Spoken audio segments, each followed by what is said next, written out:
ॐ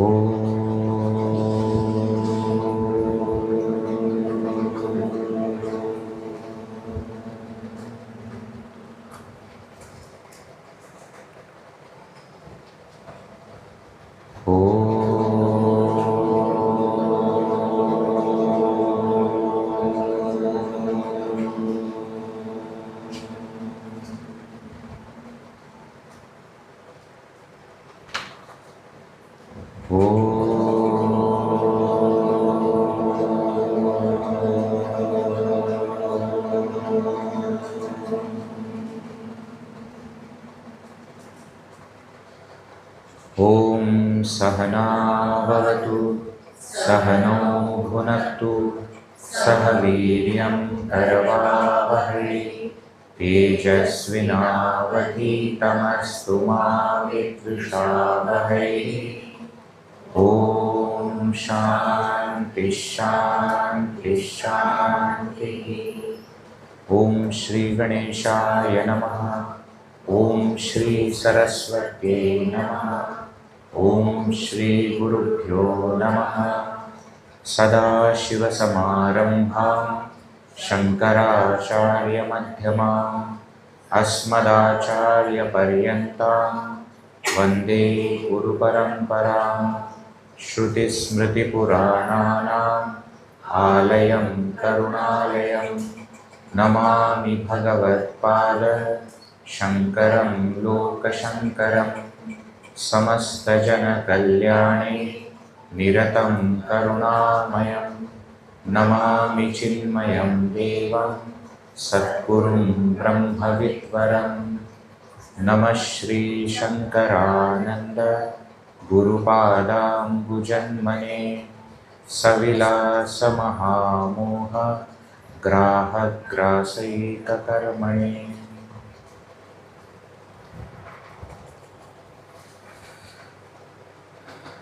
सारे श्लोक बोलेंगे एक बार जो हमने देखे अब। परमात्मा द्वयानंद पूर्णः पूर्वं स्वमायया स्वयमेव जगद्भूत्वा प्राविशज्जीवरूपतः विष्णुवाद्युत्तमदेहेषु प्रविष्टो देवताभवत् मर्त्याद्यधमदेहेषु स्थितो भजति देवताम् अनेकजन्मभजनात् स्वविचारं चिकीर्षति विचारेण विनष्टायां मायायां शिष्यते स्वयम् अद्वयानन्दरूपस्य सद्वयत्वं च दुःखिता बन्धः प्रोक्तस्वरूपेण स्थितिर्मुक्तिरितीर्यते अविचारकृतो बन्धः विचारेण निवर्तते तस्माज्जीवपरात्मानौ सर्वदैव विचारये अहमित्यभिमन्ता यः कर्तासौ तस्य साधनम् मनः तस्य क्रिये अन्तः बहिर्वृत्तिक्रमोत्थिते अन्तर्मुखाहमित्येषा वृत्तिः कर्तारमुल्लिखेत् बहिर्मुखेदमित्येषा बाह्यं वस्त्विदमुल्लिखेत् इदमो ये विशेषा स्युः गन्धरूपरसादयः असाङ्कर्येण तान् भिद्यात् घ्राणादीन्द्रियपञ्चकम् कर्तारं च क्रियां तद्वत् व्यावृत्तविषयानपि स्फोरयेदेकयत्नेन योऽसौ साक्ष्यत्र चिद्वपुः ईक्षे शृणोमि जिघ्रामि स्वादयामि स्पृशाम्यहम् इति भासयते सर्वं नृत्यशालास्थदीपवत् नृत्यशालास्थितो दीपः प्रभुं सभ्यांश्च नर्तकीं दीपयेदविशेषेण तदभावेति दीप्यते अहंकारं धियं साक्षी विषयानपि भासयेत् अहंकाराद्यभावेति स्वयं भात्येव पूर्ववत्। जीवात्मा क्या है और परमात्मा क्या है, इसके ऊपर सतत चिंतन करना चाहिए, ऐसा विद्यारण्य स्वामी जी ने कहा है ना। अविचारकृतो बंधः विचारेण निवर्तते तस्मात् जीव परात्मानो सर्वदा एव विचारयेत्। तो पहले हमने विचार किया कि ये जीवात्मा क्या है। हमारे पास बहुत सारी चीजें हैं जिसको मैं कहता हूं। शरीर है, प्राण है, मन है, बुद्धि है, इंद्रियां हैं, बहुत सारी चीजें जिनको मैं कहता हूं कि ये मैं हूं। लेकिन ये जो मैं कह रहा है वो असली में कौन है? तो उसका उत्तर हमको यहां पे मिलता है कि वो अहंकार है जो हमेशा उस परमात्मा के प्रतिबिंब के साथ जुड़ा हुआ होता है, चिदाभास। तो अहंकार और चिदाभास दोनों हमेशा एक साथ रहते हैं। तो अहंकार जो कि सूक्ष्म शरीर का हिस्सा है, जो कि जड़ है, वो इस चिदाभास की वजह से ऐसा लगता है कि ये चैतन्य हो गया है, और यही जीव है जो है तो जड़, लेकिन आभासमान कैसे होता है कि वो चैतन्य स्वरूप है। इसलिए फिर मैं क्या कहता हूं कि मैं जीवित हूं और ये निर्जीव है। देखो कैसे हमने शब्द भी लिए हैं, है ना, सजीव और निर्जीव। सचैतन्य निर्चैतन्य नहीं कहा, निश्चैतन्य नहीं कहा, है ना। क्यों?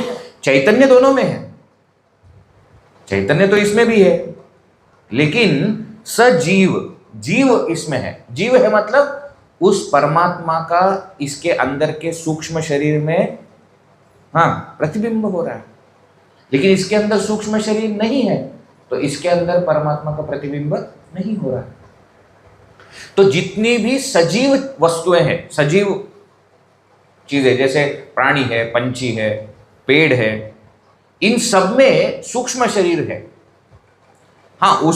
उसका क्या कहते हैं कि स्तर अलग अलग हो सकता है, कि किसकी बुद्धि बहुत ज़्यादा, है ना, डेवलप्ड है, किसकी इंद्रियां कैसे काम करती है, उस सब में भेद हो सकता है, प्राणी, पंछी या मनुष्य सब में। लेकिन सूक्ष्म शरीर सबके अंदर है। जितने भी सजीव है उन सबके अंदर सूक्ष्म शरीर है, इसीलिए उनको सजीव कहा गया है, क्योंकि वो जीव है। और ऐसे सजीव जितने भी है वो सब हमारे लिए योनियां हैं, याद रखना। उन सब से हमको जाना है, उन सब से हम जा चुके हैं पहले भी। पेड़ या प्राणी, पंछी, कीटक, सब सजीव। अब मनुष्य में क्या होता है? तो बोले मनुष्य में इस मन के अंदर जो प्रतिबिंब है परमात्मा का, जिसको हमने अभी जीव कहा, उस जीव का कर्म करने का साधन क्या है? तो बोले मन, है ना। तो ये करता है, कोई भी वस्तु है उसको करने वाला कौन है? तो ये जीव है। और ये जीव किस साधन से करता है चीजें? तो बोलता है मनः तस्य साधनम। और फिर उसकी क्रियाएं क्या है? बोले दो क्रियाएं है, एक अंतर्वृत्ति और एक बहिर्वृत्ति। अंतर्वृत्ति क्या करती है? अंतर्वृत्ति अहम वृत्ति है, जो चिदाभास को पकड़ती है और सबको मैं ये प्रोवाइड करती है, ये देती है। कोई भी विचार पूरा होने के लिए इस मैं की आवश्यकता होती है। ये घड़ी है, ये ठीक है, हम बोलते हो कैसे बोलते हैं कि ये घड़ी है, लेकिन असली में विचार क्या है कि मैं देख रहा हूं कि ये घड़ी है। तो मैं देख रहा हूं, ये तो सामान्य हो गया सबके लिए। तो ये मैं देने का काम अहम वृत्ति करती है। और इदम वृत्ति क्या करती है? तो बोले इदम वृत्ति इंद्रियों से बाहर जाकर बाहर के जो शब्द आदि पंच विषय है उनको अंदर लेके आती है, और उसकी जो वृत्ति बनती है, उसका जो विचारों का विकार होता है, उसको कहा इदम वृत्ति।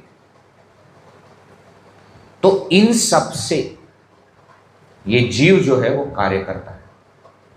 मैं देख रहा हूं, मैं सुन रहा हूं, मैंने सुना, आपने जो बोला वो मैंने सुना, तो ये मैं कहने वाला यही है जीव। अब इससे थोड़ा अलग परमात्मा है।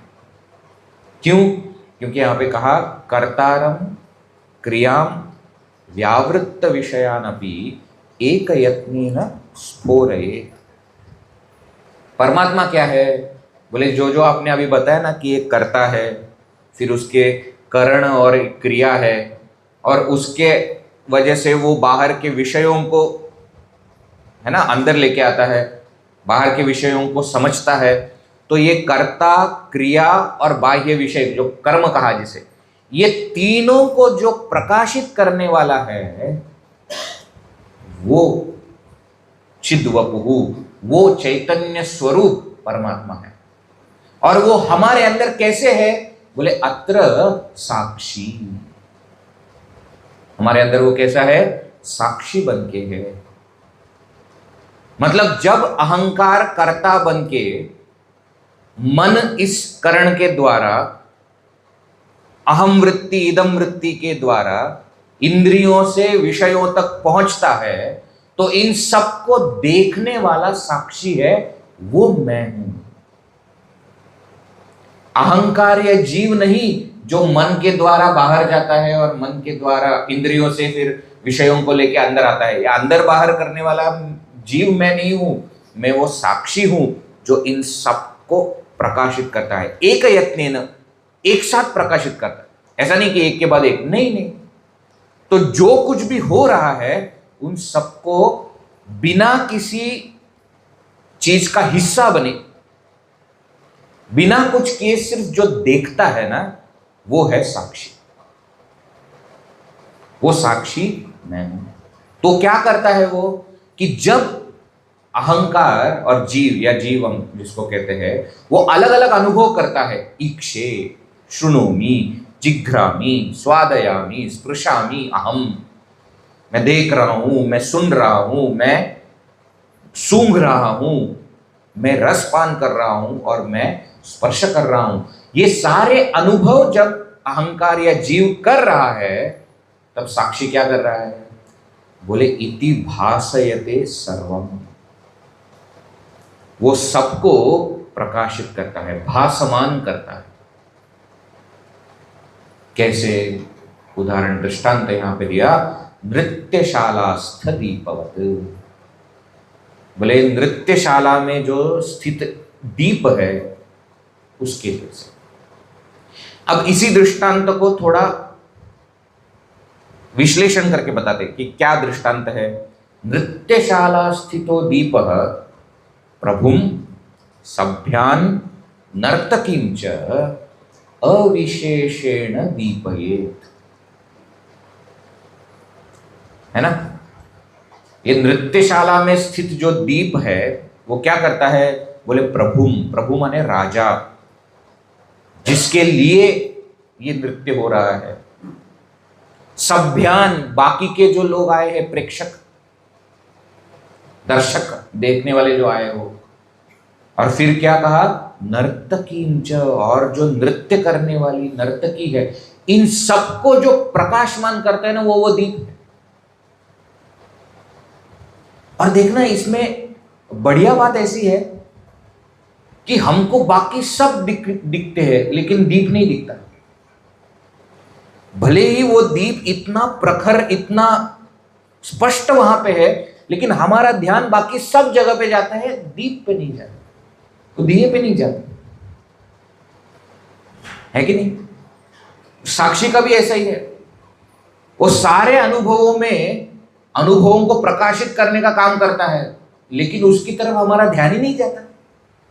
हम या तो विषयों पे देखते रहते हैं, या तो इंद्रियों में, या तो मन पे, इसी पे अपना फोकस रहता है, ध्यान अपना सब इधर ही रहता है। साक्षी होते हुए भी हमको मालूम नहीं पड़ता है कि वो है।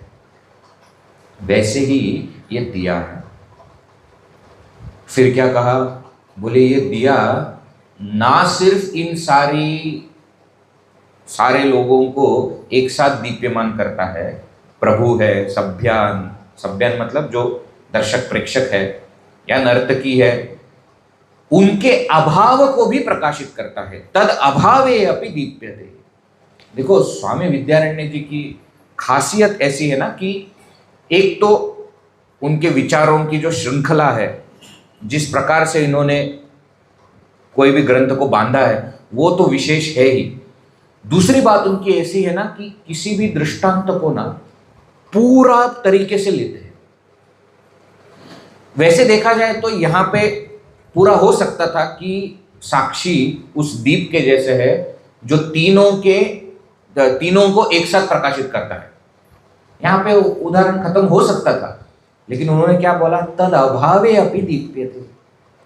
उनके अभाव को भी वो दिया कैसा है, वो प्रकाशित करता है। अब ये दृष्टांत दार्ष्टान्तिक क्या हो गया, कौन सा विषय आपको बताना है इस दृष्टांत से? तो कहा अहंकारम धियम साक्षी विषयानपि भासयेत। साक्षी भासयेत, साक्षी प्रकाशमान करता है किसको? अहंकारम, अहंकार, धियम बुद्धि, विषयानपि और बाह्य विषय भी, शब्द स्पर्शादि। कैसे करता है? तो बोले एक अविशेषण, पहले श्लोक में कहा था, बिना किसी विशेष के। ऐसा नहीं है कि अहंकार को थोड़ा ज्यादा प्रकाश डालते और इंद्रियों को थोड़ा कम। अगर इंद्रियों में ज्यादा प्रकाश डालेंगे तो इंद्रिया नहीं, अविशेषेण प्रकाश। अहंकारादि अभावे अपि, बोले और जब अहंकार इत्यादियों का अभाव होता है, स्वयं भाति एवं पूर्ववत, तभी भी वो उस अभाव को प्रकाशित करते रहता है, पूर्ववत, जैसे पहले प्रकाशित कर रहा था। गांव में वगैरह ना आज भी ये जो लोग उसी गांव में रह के बचपन से लेकर बड़े हुए हैं ना, 60-70 साल के जब हो जाते हैं, तब उनका शाम का एक ही काम होता है, वो कुर्सी डाल के बाहर बैठ जाते हैं। आपने देखा होगा। और फिर आने वाले लोगों को देखते रहते हैं, है ना। वो क्या, उनको सब पता है अभी गांव में क्या है कैसा है, इतने साल से उधर है, तो उनको किसी चीज का कुछ आश्चर्य नहीं होता, कुछ नहीं होता, कुछ नहीं, वो बैठे रहते। लोग आ रहे हैं, लोग जा रहे हैं, पहचान वाले लोग, उनको भी पता होता है कि बैठे होंगे। पहचान वाले लोग होंगे तो बात करेंगे कुछ, फिर आगे चले जाएंगे। पहचान वाले नहीं है तो देखते रहते। एक बार मुझे याद है कि हमारे गांव में जब हम जाते थे कोंकण में, तो छोटा सा रास्ता था, ज़्यादा गाड़ियाँ आती नहीं थी। तब की बात तो ऐसी थी कि एसटी आती थी, मतलब स्टेट ट्रांसपोर्ट की बसेस आती थी सिर्फ, और वो बस के हिसाब से घर के अंदर पूरा समय चलता था कि बस का आवाज़ आ गया मतलब 12 बज गए। आपको पता होगा, याद होगा, है कि? क्योंकि ज़्यादा गाड़ियों की आवाज़ ही नहीं आती थी, कोई आता नहीं था वहाँ पे। तो एक दिन ऐसा हुआ कि कुछ 100-200 कार्स वहां से गई। आपने शायद सुना होगा, एनरॉन करके एक प्रकल्प था इलेक्ट्रिसिटी जनरेशन का, वो नया बन रहा था जब मैं बचपन में था। तो मुझे आज भी याद है कि जब पहली बार उसका उद्घाटन वगैरह होने वाला था, तो 200 गाड़ियां जा रही थी। अच्छा, मैं हूं पुणे से, तो गाड़ियां देखी है मैंने, लेकिन गांव में इतनी गाड़ियां कभी देखी नहीं थी। हम सारे बच्चे वहां पे बैठे हुए थे, बांध बोलते हम, जो बाउंड्री वॉल होती है ना, उसको बांध बोलते। तो उसके ऊपर बैठ के गाड़ियां जा रही देखते रहे। और इतनी पास से जा रही थी ना, बाकी सब लोग चिल्ला रहे थे, थोड़ा दूर रहना, ये करना, वो करना। उनको लगता था गाड़ी देखी मतलब क्या हो गया। तो एक मेरे चाचा जी थे, उनका काम था ड्राइविंग का। तो रात को जब वो सब प्रोग्राम वगैरह खत्म करके आए, मैंने बोला चाचा जी आपको पता है कितनी गाड़ियां गई? बोले कितनी गाड़ियां गई? तो कम से कम 1000 तो होंगी। तभी थोड़ी पता था 1000 बहुत ज्यादा नंबर होता है। तो वो मुस्कुराए, बोले अच्छा तुमने देखी सारी गाड़ियां? बोला हाँ। बोले मैंने तो नहीं देखी। मैंने बोला ये कैसे हो गया, आप तो उस प्रोग्राम में थे। बोले हाँ मैं तो ड्राइवर था, तो मेरी गाड़ी गई, पीछे क्या हुआ मुझे क्या पता।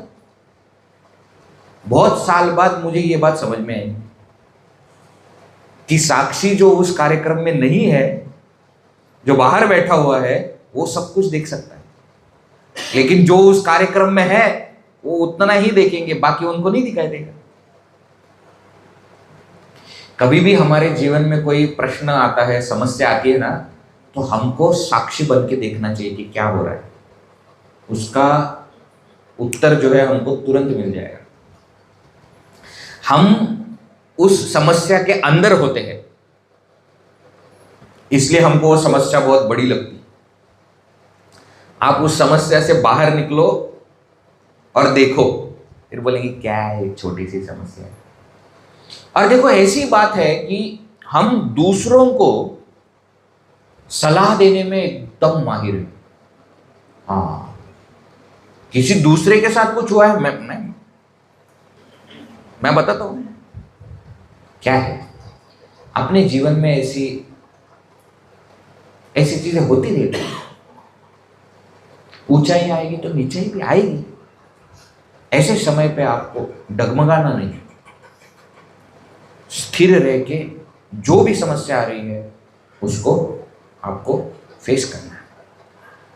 किसको सलाह दे रहे हैं? दूसरे को। क्यों? दूसरे के जीवन में समस्या है।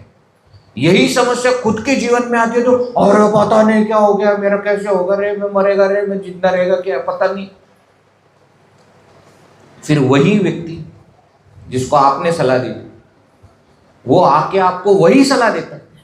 देखो ऐसा है कि जीवन में ऊंचाई नीचाई सब आते रहते हैं। जब समस्याएं आती है तब आपको उसको फेस करना चाहिए स्थिर होके। अरे जो ज्ञान आपने दूसरों को दिया उनकी समस्या में, वो आपके लिए क्यों नहीं था? क्योंकि आप समस्या का हिस्सा थे। कॉलेज में वगैरह थे ना, तो दूसरे किसी का ब्रेकअप हो जाता था ना, लड़की छोड़ के चली गई, हमारे तो सारे दोस्त ही थे, दोस्तनियां नहीं थी कोई। तो लड़कियों का क्या होता है ब्रेकअप के बाद वो पता नहीं हमको, तो दोस्त का पता था क्या हो जाता था, तो सारे लोग जाके उसको सांत्वना करते, ठीक है। और तभी की बात भी ऐसी थी, बोलते थे देखो कैसा है, लड़कियां जो है वो बस के जैसे होती, एक जाएगी तो दूसरी आएगी। ये हमारा ज्ञान, क्या बात है, गहरा ज्ञान देते थे हम। लेकिन अगर समझो खुद का ब्रेकअप हो गया तो अरे अरे अरे अरे इतना रोने लगेंगे, ये करेंगे वो करेंगे, सैड सॉन्ग चलेंगे दिन भर। सडनली अभी ए.आर. रहमान, बस उसके अलावा और कोई नहीं है हमारा। आजकल तो अरिजीत सिंह चल रहा है, अरिजीत सिंह के गाने सुनते, और वो गाने भी ऐसे होते ना, जिनका ब्रेकअप नहीं हुआ वो भी रोने लगते हैं। जो कभी लाइफ में किसी रिलेशनशिप में थे नहीं वो भी रोने लगते, उनको भी लगता है बहुत बुरा होता है। जब हमारे साथ होता है तब हमको उसका उत्तर क्यों नहीं मिलता? हमेशा ऐसा बोला जाता है कि समस्या के पहले और समस्या खत्म होने के बाद हम बड़े चतुर होते हैं, समस्या के अंदर पता नहीं क्या हो जाता है। क्या हो जाता है? ये हो जाता है जब दूसरे की समस्या है तो आप साक्षी हो, तो क्या करते हो? आप बोलते हो ऐसा करना चाहिए। लेकिन खुद की समस्या होती है तो आप जीव होते हो, आप अहंकार होते हो, आप उस समस्या का हिस्सा होते हो, तो फिर उत्तर ढूंढना मुश्किल हो जाता है। लेकिन इसमें एक चीज याद रखना, वहां पे किसी की समस्या का आप हल दे रहे हो ना, मतलब आप भी उसका हिस्सा बन गए। पहले साक्षी थे लेकिन फिर बात करके आप उसका हिस्सा बन गए। यहां पे साक्षी बात भी नहीं करता है, तो अच्छा कार्य हो रहा है, मन में अच्छे विचार आ रहे हैं, उसको भी साक्षी प्रकाशित करेगा। और मन में अगर बुरे विचार आ रहे हैं, साक्षी ऐसा नहीं बोलेगा चल अब मैं लाइक प्रकाश नहीं दूंगा, क्या कैसे विचार है तुम्हारे, नहीं, बुरे विचार है उसको भी प्रकाशित करने का काम साक्षी करता है। सूर्य के जैसे अच्छे काम हो रहे हैं धरती पे, उसको भी प्रकाशित करने का काम सूर्य करता है। बुरे काम हो रहे हैं उसको भी काम प्रकाशित करने का काम सूर्य करता है। और जैसा हमने पहले देखा था कि अगर बुरा काम हुआ तो उसको आप ऐसा नहीं बोल सकते हो कि सूर्य जिम्मेदार है। क्यों? वो अगर प्रकाश नहीं डालता तो काम नहीं होता। पेट्रोल ड्राइवर, याद रखना, बिना पेट्रोल के कार नहीं चल सकती, लेकिन कार कैसे चलेगी ड्राइवर पे डिपेंड होता है, पेट्रोल पे नहीं। तो साक्षी परमात्मा जो है वो प्रकाशित करते रहता है। अच्छी बुरी ये सब उसको लेबल भी नहीं करता, ये अच्छा विचार है, ये बुरा विचार है। अब आप सोचो ना, वो नृत्यशाला के बीच में जो दीप रखा हुआ है, ऐसा थोड़ी उसके मन में थोड़ी ऐसा आएगा कि नृत्य अच्छा हो रहा है, very good very good good, आज नृत्य ठीक नहीं हो रहा है तो थोड़ा लाइट कम कर देता हूं, वैसे भी क्या ही देखना है इनको, थोड़ी इनको नाचना आता है। ऐसा वो अच्छा है बुरा है जो भी है उसका काम प्रकाशित करने का है। वो साक्षी मैं हूं, ये बहुत बड़ी बात है। हम टीवी पे वो शो वगैरह आता है ना, सिंगिंग टैलेंट, डांसिंग टैलेंट वगैरह शो आता है ना, आप देखते हो? नहीं नहीं वेद जी हम तो बड़े साधक है। अरे झूठ मत बोलो, सब देखते हैं, कभी ना कभी तो देखते ही है। चल रहा है अभी, क्या करेंगे, देखना पड़ता है कभी तो। अब हम वो जब देख रहे होते हैं तो क्या, अब देखो आप किसी का तो सिंगिंग टैलेंट चल रहा है, आप देख रहे हो, आप बैठो रिलैक्स करो और एंजॉय करो, लेकिन नहीं, हम उसके ऊपर कमेंट करते,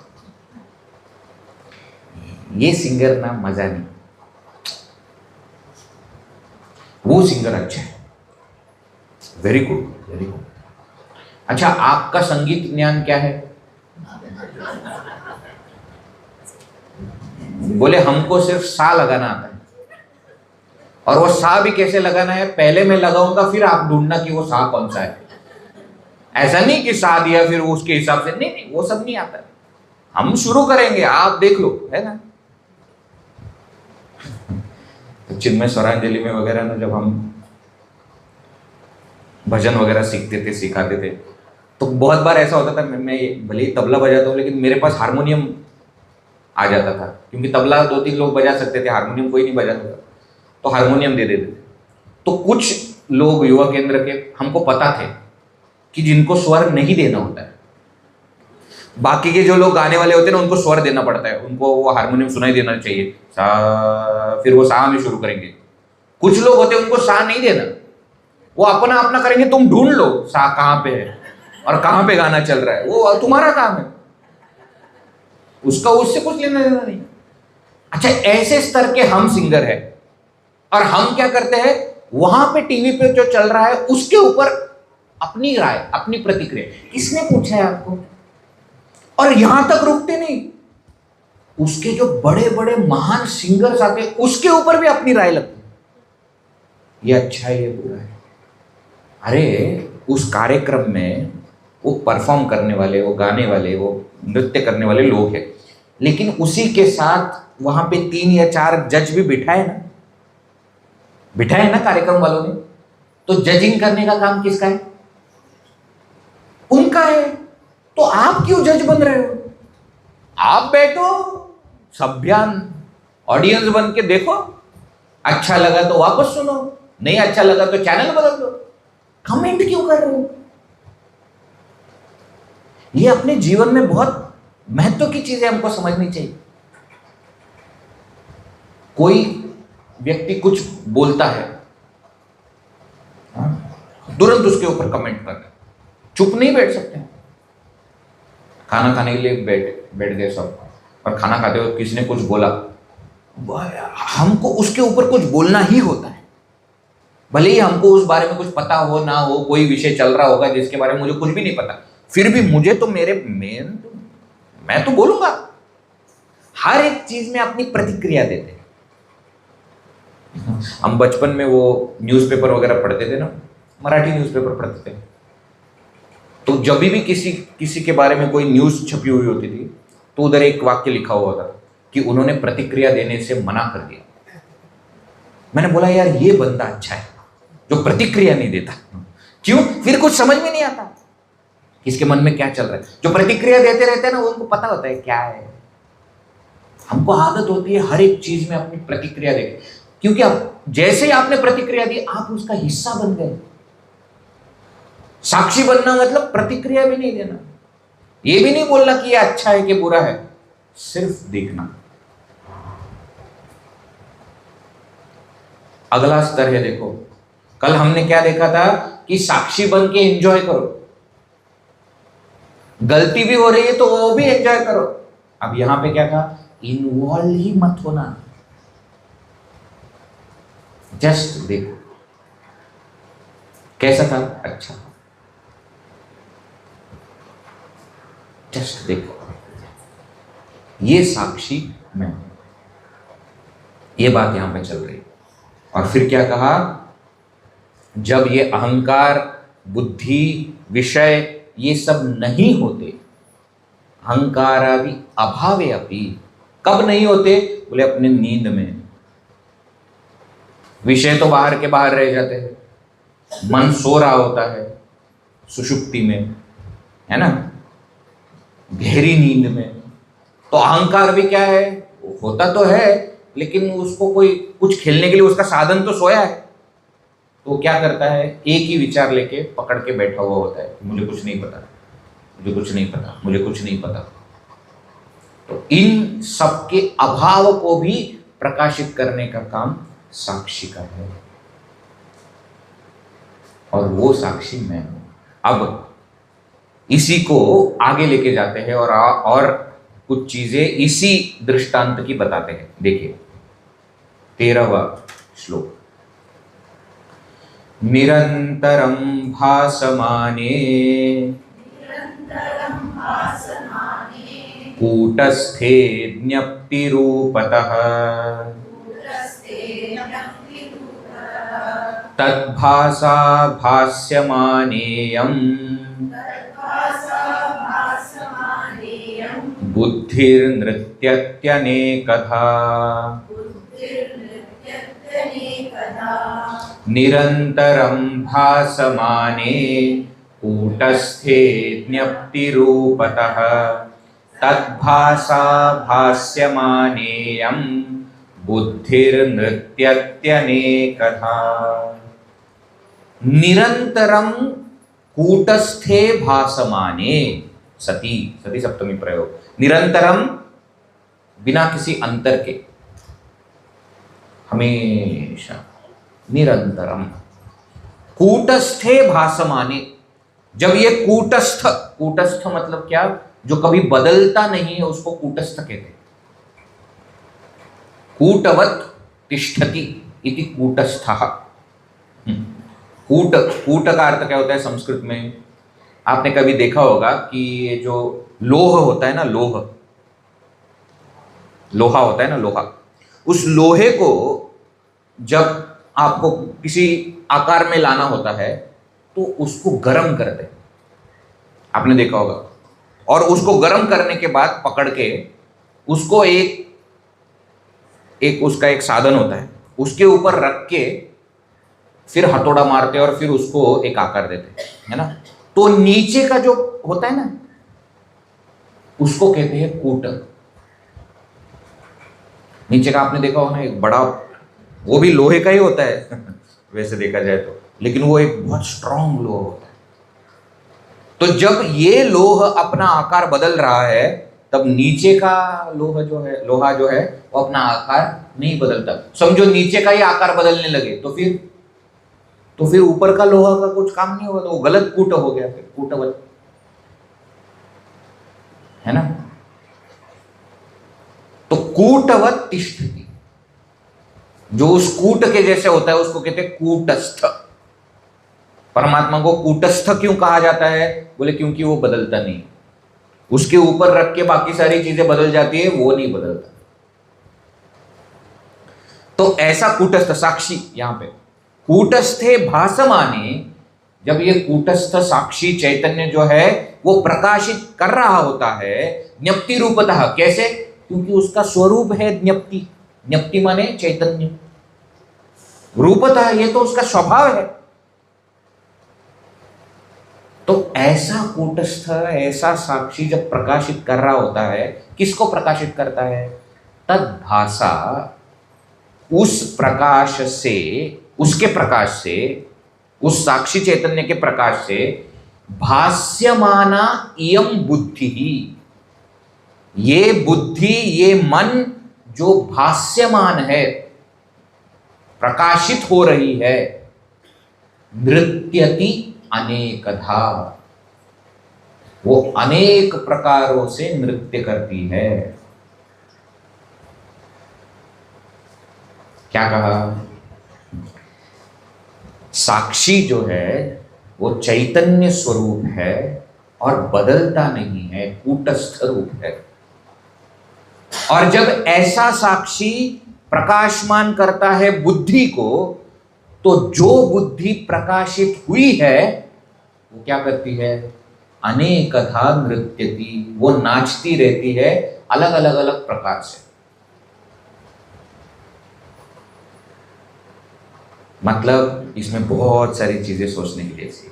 पहली बात तो कही कि साक्षी परमात्मा ही है।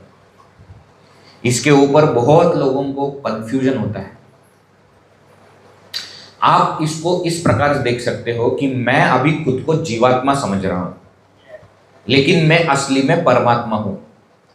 तो परमात्मा को जब जीवात्मा की दृष्टि से देखा जाए तो वो साक्षी है। क्यों ये सब कहने की जरूरत क्यों है? क्योंकि देखो, साक्षी बनने के लिए, साक्षी मतलब क्या?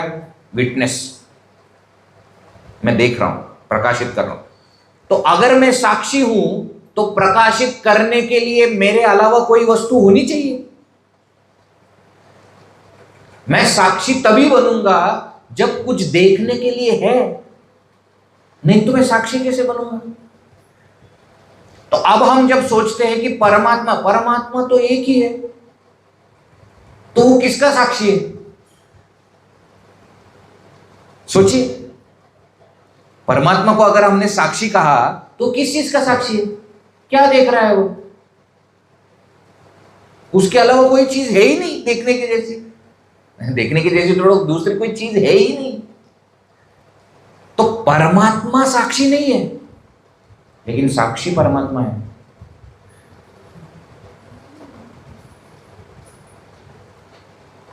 All rectangles are not squares, but all squares are rectangles.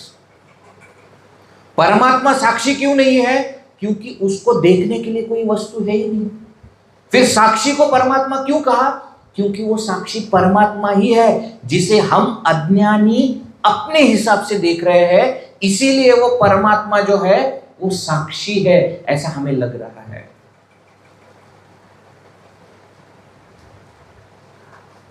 समझ में आ रही बात? नहीं, बताता हूं। सूर्य है, सूर्य, सूर्य देखते हो ना आप? सूर्य, हाँ, सूर्य का रंग क्या है बताओ?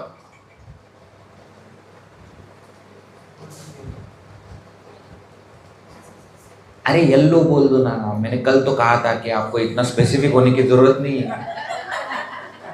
नहीं वेद जी, वो क्या है, वो सुबह सुबह जब सूर्य आता है ना तो एकदम रेड होता है, लाल होता है। फिर जैसे जैसे आगे बढ़ने लगता है ना, फिर वो कैसे होता है, थोड़ा ऑरेंज, फिर उसके बाद फिर येलो, पीला हो जाता है। फिर जब 12 बजे एकदम सर पे होता है ना, हाँ, तब कैसा लगता है? सफेद लगता है कि नहीं? अब मुझे एक चीज बताओ, सूर्य रंग बदल रहा है क्या? क्योंकि अगर वो रंग बदल रहा है तो उससे मिलने वाला प्रकाश भी अलग अलग रंग का होना चाहिए। अगर सूर्य सुबह लाल है तो उससे जो प्रकाश आ रहा है वो भी लाल होना चाहिए। लाल होता है क्या प्रकाश? नहीं होता ना, सफेद ही होता है। तो सूर्य रंग नहीं बदल रहा है, ये हमारे दृष्टि का दोष है। रिफ्लेक्शन और रिफ्रैक्शन कहा गया है साइंस में, फिजिक्स में, है ना, जिसकी वजह से हमको लगता है कि वो लाल, फिर अब केसरी, फिर पीला, फिर सफेद। ये सब हमारे दृष्टि का दोष है कि नहीं? कभी आप कपड़े खरीदने वगैरह जाते हो ना, तो मैंने देखा है ऐसा, आपको ज्यादा पता होगा मेरे से, तो पहले क्या बोलते हैं कि अगर इसका सही रंग देखना है ना तो उसको बाहर लेके जाते, सूर्य प्रकाश में रख के देखते, अच्छा ये कलर है। क्यों? क्योंकि अंदर का जो प्रकाश होगा ना वो अलग अलग हो सकता है। क्यों? क्योंकि जो दिए वगैरह होते हैं ना, इलेक्ट्रिक लाइट, वो सब सफेद हो गया ऐसा जरूरी नहीं, कभी कभी थोड़े से नीले होते हैं, कभी कभी थोड़े से पीले होते हैं, सॉफ्ट लाइट बोलते हैं उसको, है ना। तो उस प्रकाश में फिर आपको ठीक से दिखाई नहीं देगा। वो बस में वगैरह वो डांसिंग लाइट लगाते हैं ना, रेड ग्रीन, उसमें देखना चाहिए ना, सडनली अपना रंग बदल जाता है। अपना मतलब अपना रंग बदलना तो नैसर्गिक है हमारे लिए, लेकिन हमने जो कपड़े पहने ना उसका रंग बदल जाता है। एकदम डार्क ब्लू लाइट लगा दिया ना तो सडनली लगने लगता है कि अरे मेरा लाल कैसे हो गया, लाल नहीं हुआ है, मुझे लाल दिख रहा है। तो जो चीज है वो है, लेकिन जो मुझे दिखाई दे रही है वो अलग है। तो परमात्मा जैसा है वैसा तो मैं देख नहीं सकता, तो जो मुझे ही दिखाई देता है वो है साक्षी। जब मैं परमात्मा को देखने की कोशिश करता हूं तब मुझे जो दिखाई देता है वो साक्षी है। तो ऐसा सोच सकते हो कि परमात्मा को जीवात्मा की दृष्टि से देखा जाए तो वो साक्षी है। अब हमको क्या करना है? हमको जीवात्मा की दृष्टि से परमात्मा को नहीं देखना है। जीवात्मा को छोड़ो, साक्षी बनो, फिर पता चलेगा कि मैं तो परमात्मा ही हूं।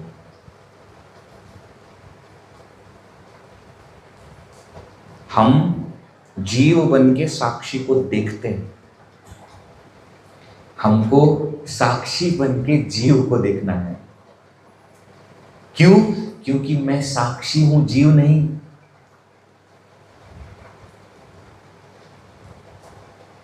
समझ में आ रही बात? तो परमात्मा जो है, साक्षी कुछ परमात्मा से अलग नहीं है।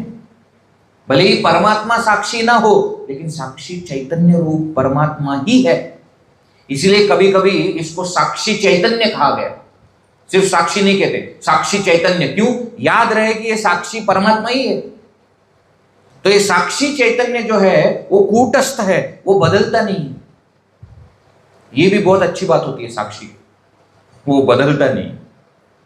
इसको दृग्दृश्य विवेक दूसरा ग्रंथ जो है उसमें ऐसे बताया गया कि बाहर के सारे रूपों को आंखें देखती है एक अधा, लेकिन वो आंखें बदलती नहीं, है ना। भगवान ने बड़ी कृपा की है हमारे ऊपर। बाकी के बाह्य साधन जो भी है ना वो सब बदलने पड़ते हैं। जैसे हमको अगर किसी नक्षत्र को या किसी तारांगण में किसी एक ग्रह को देखना है तो हमको टेलीस्कोप लगता है कि नहीं।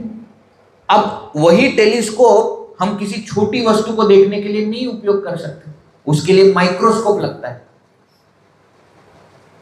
भगवान ने हमको ऐसी आंखें दी है कि एक ही आंख सबको देख पाती है। ऐसा नहीं कि पर्वत को, बड़ा पर्वत है उसको देखने के लिए रुको दूसरी आंख लगानी पड़ेगी। भगवान ने देखो कैसे, हम लोगों ने जो जो बनाया ना वो सब ऐसा है। एक चीज को देखने के लिए एक, दूसरी चीज को देखने के लिए दूसरी। जिनके दो दो चश्मे होते हैं ना, दूर का और पास का होता है ना बहुत लोगों का, तो क्या होता है फिर अगर कार में जा रहे हो, बस में जा रहे हो तो वो दूर का लगाना पड़ता है, और कुछ पढ़ना होता है तो वो निकाल के दूसरा लगाना पड़ता है। और भगवान ने हमारी कितनी सुविधा कर दी है कि आंख दो ही दी है और सारी वस्तु रूपों को वो दो ही आंखें देखती है। आंखें नहीं बदलनी पड़ती हमको, तो रूप बदल रहे हैं, आंखें वही है। अब और थोड़ा अंदर जाओ, आंख रूप दिखाती है, कान शब्द सुनाते हैं, है ना, नाक गंध लेता है, लेकिन इन सारे इंद्रियों का जो अलग अलग काम है उसको एक ही मन देख रहा होता है। मन अलग अलग नहीं बन जाता कि मुझे 5 मन चाहिए, भगवान 5 मन देना है, एक आंख के लिए, एक कान के लिए, एक नहीं नहीं नहीं, नहीं। ये सब इंद्रियों से अलग अलग इनपुट आ रहा होगा लेकिन मन एक ही है। उसी प्रकार से इस मन में जब अलग अलग अलग विचार आ रहे हैं तब वो साक्षी उसको प्रकाशित करते हुए खुद बदलता नहीं है। साक्षी वैसा ही रहता है। प्रदर्शन जिन जिन विचारों का हो रहा है, जो नृत्य चल रहा है वो बदलते रहता है। साक्षी कैसा है, वो वैसा है। इसको कहा कूटस्थ। निरंतरम भासमाने कूटस्थे ज्ञप्ति रूपतः, क्योंकि वो चैतन्य स्वरूप का। ये चीजें हमको साक्षी के बारे में अब पता चली कि साक्षी चैतन्य स्वरूप परमात्मा ही है और वो कूटस्थ है, वो बदलता नहीं है। और क्या करता है, निरंतरम भासमान, वो हमेशा प्रकाश देते रहता है। तद भाषा, उसके प्रकाश की वजह से भास्यमाना इयं बुद्धि, ये बुद्धि जो भासित हो रही है, प्रकाशित हो रही है, अनेकधा नृत्यति, वो अलग अलग अलग प्रकार से नृत्य करती है। मतलब क्या है, मन को अपने अलग अलग विचार लाने के लिए साक्षी चैतन्य का प्रकाशित करना जरूरी है। कौन किस पे डिपेंडेंट है ये समझो। बिना साक्षी चैतन्य के प्रकाश के बुद्धि अपने विचारों से नृत्य नहीं कर सकती, लेकिन बिना विचारों के साक्षी रह सकता है। अगर वो दिया नहीं होगा तो नृत्य दिखेगा नहीं, लेकिन नृत्य नहीं हो रहा है तो भी दिया वैसे के वैसा रहेगा। मतलब क्या हो गया, नृत्य के लिए दिए का होना जरूरी है, दिए के लिए नृत्य का होना जरूरी नहीं है। बुद्धि के लिए साक्षी चैतन्य का प्रकाशित करना जरूरी है, लेकिन साक्षी चैतन्य के लिए बुद्धि का होना, बुद्धि के विचार जरूरी नहीं है। देखो कैसे एक ही दृष्टांत में कितनी सारी चीजें बता रहे हैं। इसका मतलब क्या हो गया, साक्षी चैतन्य इंडिपेंडेंट है, स्वतंत्र है। एक तो वो बदलता नहीं है बुद्धि के मन के विचारों से, और बुद्धि के मन के विचार हो या ना हो, साक्षी वैसे के वैसा रहता है। इसको कहा स्वतंत्र है कि नहीं। हम जब बचपन में बड़े हो रहे हैं और माता पिता वगैरह होते हैं तो हमको बड़ा लगता है कि हम स्वतंत्र हैं, मुझे कुछ मत बताना, मुझे जो करना है मैं करूंगा। लेकिन असली में हमारी सारी चीजें हम डिपेंडेंट ही होते हैं। मुझे जो खाना है मैं खाऊंगा, हाँ, लेकिन बनाएगा कौन? तुमको जो खाना है खाओगे, लेकिन बनाएगा कौन? आप सोचो इसके बारे में। असली में पूरे घर में वो जो स्त्री होती है ना, वो सबसे ज्यादा स्वतंत्र होती है, लेकिन स्वतंत्र होके भी वो स्वतंत्रता का अनुभव नहीं करती। अब खाना बनाना उसका काम है ना, तो कुछ भी बना सकती है, लेकिन फिर भी वो क्या बनाती है जो बाकी लोगों को पसंद है। ये तो उसने प्रेम की वजह से अपने आप को वैसा कर लिया, लेकिन असली में स्वतंत्र वही है। इसीलिए जब मां घर से कहीं जा रही है ना, तो पूरा घर हिल जाता है।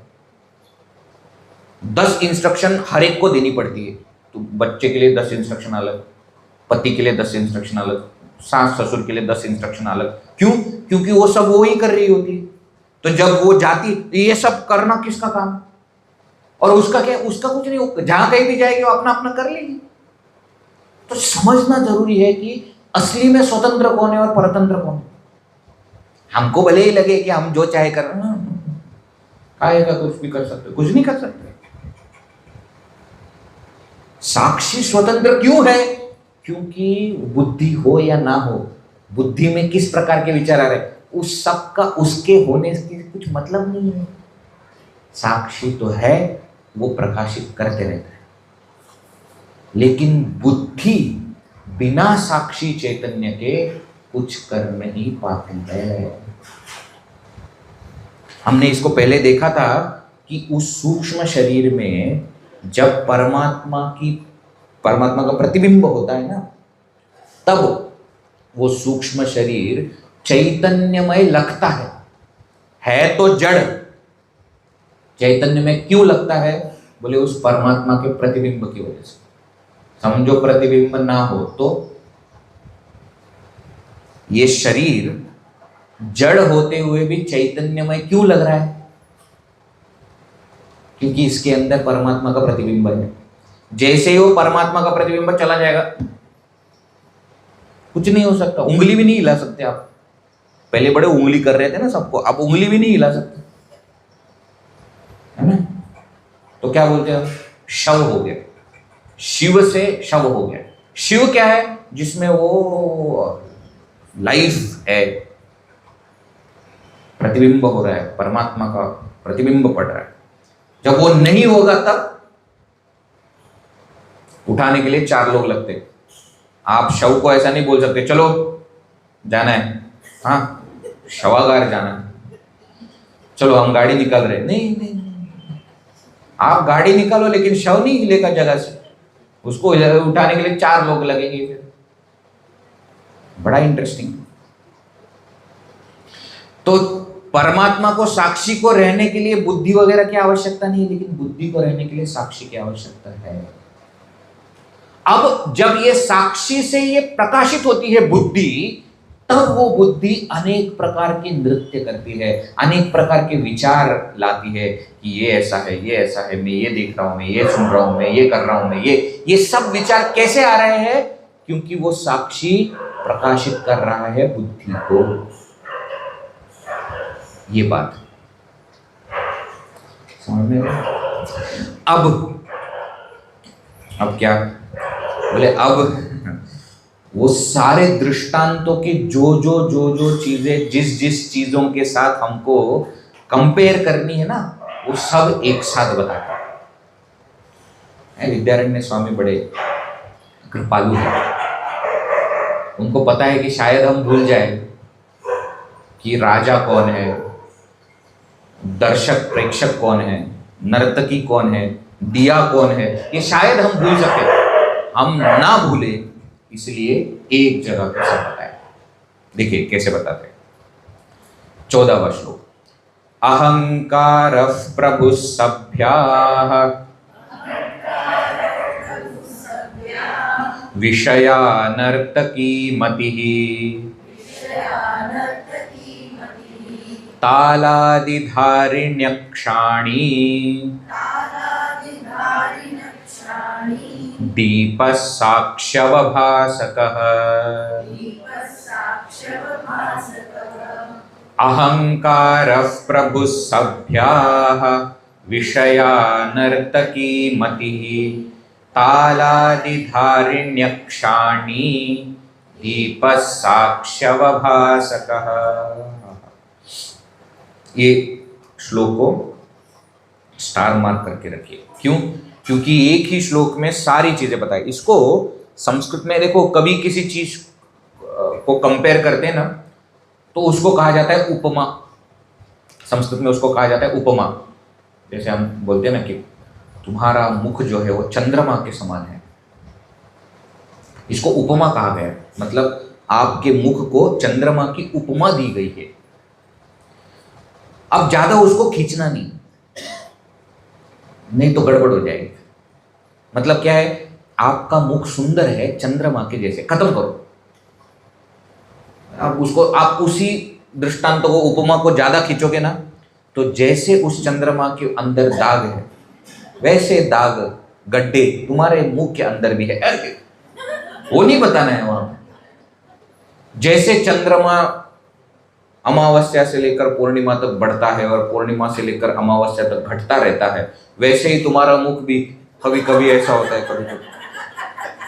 देखो, उपमा है, आप वो उपमा का जो मुद्दा है उसको पकड़ो, बाकी की चीजें छोड़ दो, ज्यादा नहीं खींचना उसको।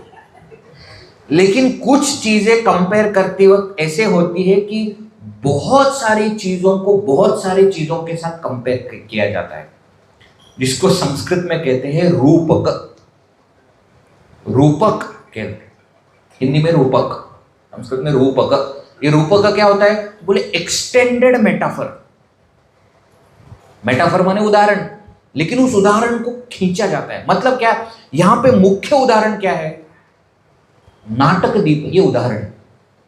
नाटक दीप को साक्षी बोला गया है, लेकिन वहां पे रुके नहीं। उस नृत्यशाला के अंदर जो जो चीजें, जो जो लोग हैं, उन सबको किसी ना किसी के साथ कंपेयर किया हुआ है, इसलिए इसको कहा रूपक। तो अब इस रूपक में क्या हो गया? बोले अहंकार जो है वो प्रभु है। उस नृत्यशाला में जो राजा बैठा है ना, जिसके लिए नृत्य हो रहा है, वो कौन है हमारे अंदर? बोले वो अहंकार है। तो राजा को अहंकार के साथ कंपेयर किया। फिर क्या कहा? सभ्याः विषयाः, वहां पे विसर्ग है दोनों को, वो संधि नियमों की वजह से चला गया है। सभ्या विषया, सभ्याः विषयाः। बोले उस नृत्यशाला के अंदर जो दर्शक बैठे हैं वो कौन है? तो बोले बाह्य विषय, शब्द स्पर्श रूप रसगंधादि। इसके बारे में मैं वापस बताऊंगा, अभी पहले खत्म करने दो मुझे।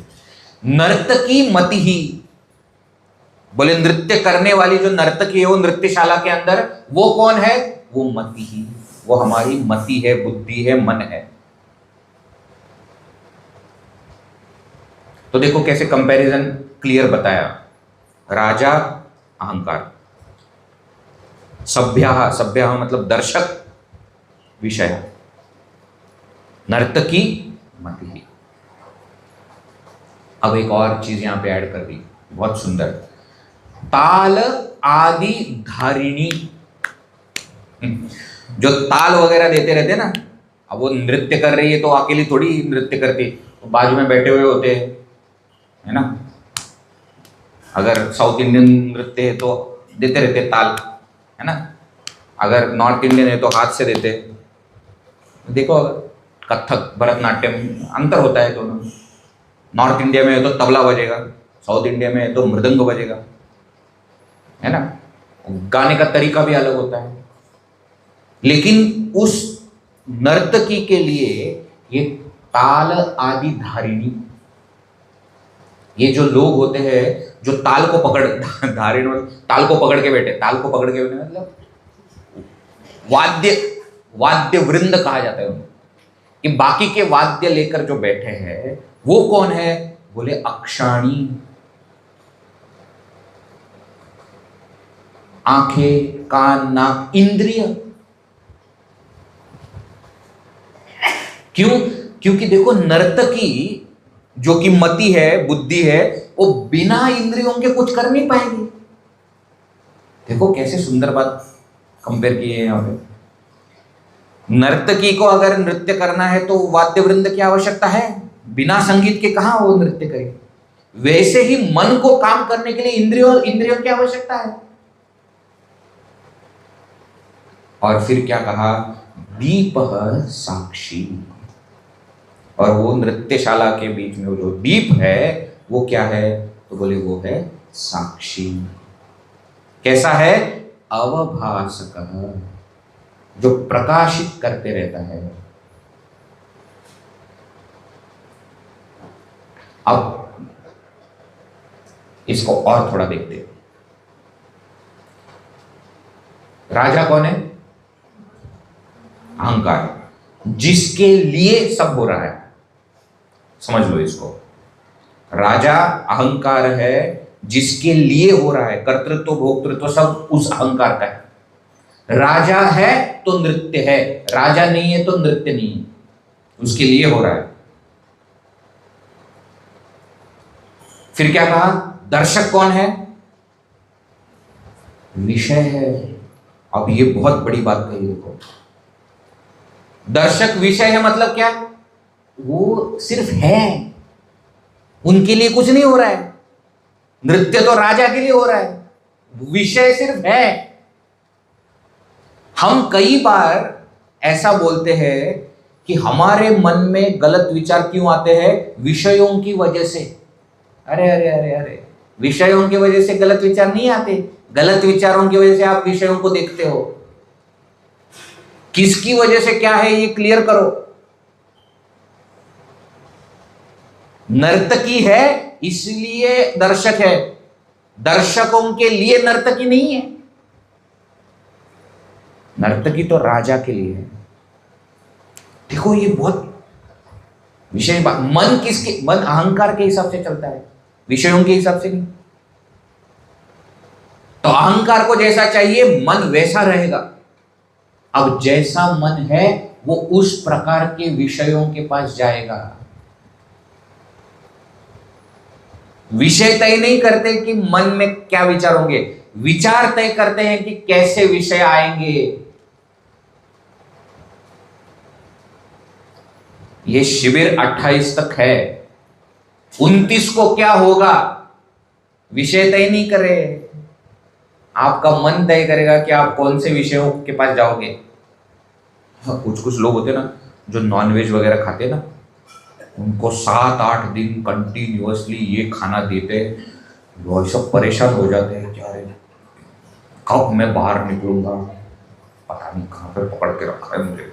खासकर गोवा में वगैरह फिश तो नॉर्मल है उनके लिए, उनका तो रोज का खाना है वो। तो आप कितना समय, आश्रम में तो वो सब नहीं बनता। तो क्या होता है, जैसे ही कैंप खत्म पहले बाहर जाके, तो अब आप ऐसा नहीं बोल सकते वो विषय है इसलिए, नहीं नहीं नहीं, आपका मन है इसलिए आप उस विषयों के पास गए हो। कोई परफॉर्मेंस भी कर रहा होता है ना, उसको भी ये चीज समझनी चाहिए। दर्शकों के लिए प्रदर्शन मत करो। अपनी जो कला है तो राजा के लिए। राजा कौन है? भगवान राजा है, उनके लिए काम। बाकी लोग तो सिर्फ है। आप प्रवचन कर रहे हो, किसके लिए प्रवचन कर रहे हो? अगर लोगों के लिए प्रवचन करोगे ना तो क्या हो जाएगा, लोगों को जो सुनना पसंद है वही आप बोलोगे, नहीं, गलत हो जाएगा। फिर आप प्रवचन आपके अंदर के स्थित वो परमात्मा के लिए कर रहे हो। तो बाकी के लोग तो सिर्फ हैं। श्री तुकाराम महाराज कहते हैं, वृक्षवल्ली आम्हा सोयर्यो अभंग है ना, आपणाचा वाद चाले आपणाची। बोले ये पूरा ये अभंग वगैरह में लिख रहा हूं वो क्या है? बोले मैं खुद से बात कर रहा हूं। बाकी के लोग तो ऐसे ही खड़े होके सुन रहे हैं कि मैं खुद से क्या बात कर रहा हूं। रामदास स्वामी ने 205 श्लोक लिखे, किस चीज का संवाद है? उनका उनके खुद के मन के साथ संवाद हो रहा है। जैसे ही हम प्रेक्षक दर्शकों के लिए कुछ कर रहे हैं ना, तो फिर हमारी कला जो है खराब हो जाएगी। एक बहुत सुंदर कथा है, अकबर बादशाह के सभा में तानसेन नाम का बहुत बड़ा गायक था, आपको पता है। तो एक दिन तानसेन गा रहे थे और अकबर बादशाह इतने खुश हो गए, बोले तानसेन क्या गाते हो? बोले संपूर्ण विश्व में तुम्हारे जितना बढ़िया गायक है नहीं। तानसेन ने प्रणाम किया, महाराज मैं आप जो बता रहे हैं उसका स्वीकार करता हूं, लेकिन मुझसे बड़े गायक तो है। आपसे भी बड़े गायक है? कौन है वो? लेके आओ उनको। राजाओं का ऐसा होता है ना कि जो बेस्ट है वो चाहिए नहीं। तो तानसेन बोला कि महाराज वो यहां नहीं आएंगे। कौन है? बोले वो मेरे गुरु हैं। हरिदास जी कहा गया तानसेन जी के गुरु। तो अकबर बादशाह बोले लेकिन मुझे तो सुनना है गाना। तो बादशाह आपको आना पड़ेगा वहां पे। ऐसा कहते हैं कि अकबर बादशाह अपना रूप परिवर्तित करके वो हरिदास जी के घर में रहने लगे, नौकर बन के। क्यों? उनका गाना सुनने के लिए। और तानसेन भी, उनके शिष्य भी वहां पे थे, तो हरिदास जी और तानसेन गाते रहते थे और ये सुनते रहते थे चुपचाप। एक दिन उनसे रहा नहीं गया और बोले क्या आप गाते हो? तानसेन ने सच कहा था। क्या? कि आप उनसे बड़े हो। लेकिन अब मेरा एक प्रश्न है कि सारे मामलों में तो गायकी के जितने भी ढंग है उस सब में तो तानसेन आपके जैसा ही है, बहुत अप्रतिम शिष्य है, लेकिन फिर भी आप श्रेष्ठ कैसे हो? हरिदास जी ने कहा, राजा, श्रेष्ठता कनिष्ठता मुझ में और तानसेन में नहीं है। बोले तानसेन तुम्हारे लिए गाता है, मैं भगवान के लिए गाता हूं। श्रेष्ठता कनिष्ठता जिसके लिए गा रहे हो उसमें है। तो अगर किसी व्यक्ति का गाना सुन के हमको लगे ना बढ़िया गाया, या नृत्य देख के ऐसे लगे कि बढ़िया नृत्य हुआ, या प्रवचन सुन के भी ऐसा लगे कि क्या बात की है, याद रखना कि वो भगवान के श्रेष्ठता का प्रतीक है, उस व्यक्ति के श्रेष्ठता का नहीं। भगवान श्री कृष्ण ने 10वें अध्याय में कहा है, यद्यत विभूति मत सत्वम श्रीमदूर्जितमेव वा तत्तदेव मम तेजोंश संभव, तत्तदेव अवगच्छत्वम मम तेजोंश संभव। बोले दुनिया में जो जो चीज देख के आपको लगे ना कि क्या बढ़िया है, याद रखना कि वो सारी चीजें भगवान के विभूति है। ताजमहल को देख के लगता है आह क्या बढ़िया ताजमहल, समुद्र को देख के लगता है क्या बढ़िया समुद्र है, उन सब से ये याद रखना चाहिए कि ये तो भगवान का अंश है।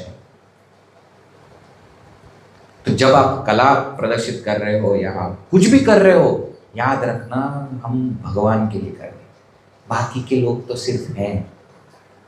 इसलिए पूजा भी जब हम करते हैं ना, तो पूजा के अंत में क्या बोलते हैं कि एतत् मया आराधनेन पूजया सद्गुरु प्रियता, भगवान प्रियता। इस मेरी आराधना से, पूजा से भगवान प्रिय हो, भगवान खुश हो जाए बस। बाकी लोगों को खुश करने के लिए, और लोगों को खुश करना है ना तो मैं ऐसे ऐसे ऐसे ऐसे आरती करूंगा फिर, है ना। अरे भगवान को खुश करने के लिए ऐसे आरती की कोई जरूरत नहीं है। भाव अगर शुद्ध है तो भगवान खुश हो जाएंगे। बहुत बड़ी बात यहां पे हमको सिखा रहे हैं कि विषय जो है वो तो सिर्फ हैं, उनके लिए मत करो। याद रखना अगर उनके लिए करोगे तो सब गड़बड़ हो जाएगा, है ना। फिर क्या कहा, नर्तकी मति ही। नर्तकी कौन है? ये बुद्धि है जिसमें अलग अलग अलग अलग अलग विचार आते रहते हैं, वो अलग अलग प्रकार से नृत्य कर रही है। और देखो ये नर्तकी कैसी है, पूरा ध्यान अपनी तरफ खींच लेती है। अपना मन भी ऐसा है ना, इसलिए कहा मन तो बच्चा है जी, मन तो बच्चे के जैसा है। क्यों? वो बच्चे को अगर आप ध्यान ना दो ना तो उसको सहन नहीं होता, फिर वो आवाज करेगा, साड़ी खींचेगा, कुछ ना कुछ करके आप उसकी तरफ देखो, उसको अटेंशन चाहिए। आप सबने देखा है ये चीज, मन भी ऐसा ही है। आप मन को छोड़कर भगवान में लगते हो ना तो मन को लगता है कि अरे मेरी तरफ देख ही नहीं रहा, खींचता है वापस, मेरी तरफ देखो, सुनो ना मैं क्या बोल रहा हूं, हाँ चुप, मुझे उधर ध्यान देना, मेरी तरफ देखो। आकर्षित करने का काम नर्तकी का है। मति तालादि धारिणी अक्षाणी, और जो ताल वगैरह बजाने वाले हैं जो उस नर्तकी के लिए क्या है, अब देखो उसमें दो चीजें हैं। एक तो जैसे नृत्य है उस हिसाब से ताल बजता है ना। तो जैसा मन होगा वैसे इंद्रियां काम करेगी। मन को अगर कुछ देखना है, ध्यान उधर है तो देखने में ध्यान लगेगी, अगर सुनने में ध्यान लगाना है तो वो भी होगा। और वो क्या करते हैं, तो बोले वो मति को, बुद्धि को बाहर के विषयों से जोड़ते हैं। इंद्रियों का काम वही है ना, विषय बाहर है, मन अंदर है, तो अब ये अंदर का मन और बाहर के विषय जोड़ने का काम किसका है, इंद्रियों का है, जो दोनों के बीच में है। उसी प्रकार से नर्तकी को दर्शकों के साथ जोड़ने का काम वाद्य वृंद करता है। इसलिए वाद्य वृंद का काम वही है। कभी कभी ना वाद्य वृंद जो होता है ना, वो ओवर पावर करने की कोशिश करता है। मुझे दिखाना है कि मैं तबला कैसे बजाता हूं, तो जो गाना गा रहे हैं ना उससे अच्छा मुझे तबला। अरे तुम अकम्पनीमेंट हो, अकम्पनीमेंट मतलब साथ संगत कर रहे हो, उनका साथ देना है, मेन परफॉर्मेंस उनका है, ओवर पावर नहीं करना, साथ देनी है, ये बात। और फिर अंत में क्या कहा, दीपः साक्षी। ये साक्षी क्या है, तो बोले दीप है। मतलब दीप क्या है, वो साक्षी के समान है, अवभासक है, जो प्रकाशित करता है। अब इसका और थोड़ा विश्लेषण हम अगली कक्षा में देखेंगे।